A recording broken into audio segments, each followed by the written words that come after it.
喜樂的醫治大能。約翰福音16章20節，你們將要憂愁，然而你們的憂愁要變為喜樂。我成日都提醒自己唔好喺個心裏邊去問上帝喺邊度，因為佢就喺我嘅裏面，甚至佢係安設咗居所喺我心裏面，並且佢嘅手正在緊緊咁扶持住我。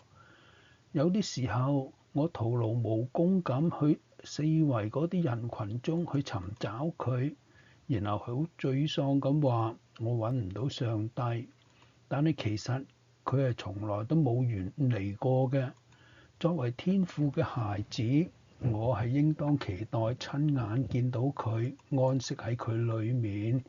我要讚美佢，即使喺似乎係極難讚美嘅處境當中，我仍然要讚美佢。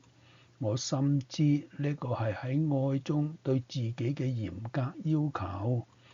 因為讚美係我唯一嘅生存希望，靈性嘅憂傷同埋心靈嘅悲哀只會損毀身體，單單喜樂就係一帖良藥啦。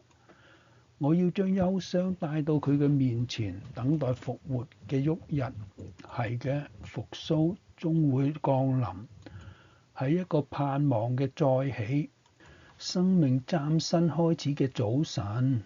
我知道我嘅情況一定亦都會係咁樣嘅。我嘅上帝係我嘅創造者，佢係我嘅守護者，擁有拯救嘅大能。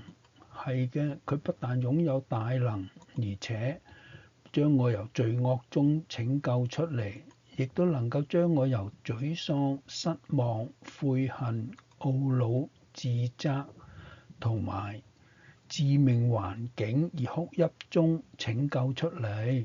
佢甚至可以將我由我自己嘅手中拯救出嚟。咁樣並唔係結束，我要再接再厲，終點線仲係好遠嘅前頭。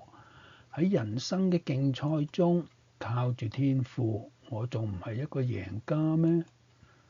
親愛嘅天父，感謝你喺黑暗中作我心靈嘅安息同埋扶持。求你用你嘅大能，將我由沮喪、自責同埋痛苦嘅記憶中拯救出嚟。等你嘅平安如同江河咁去沖刷我嘅心，宣告我嘅憂愁終必變為喜樂。求你賜我再接再厲嘅力量，靠你奔向嗰個得勝嘅終點。奉主耶穌基督嘅名求，阿門。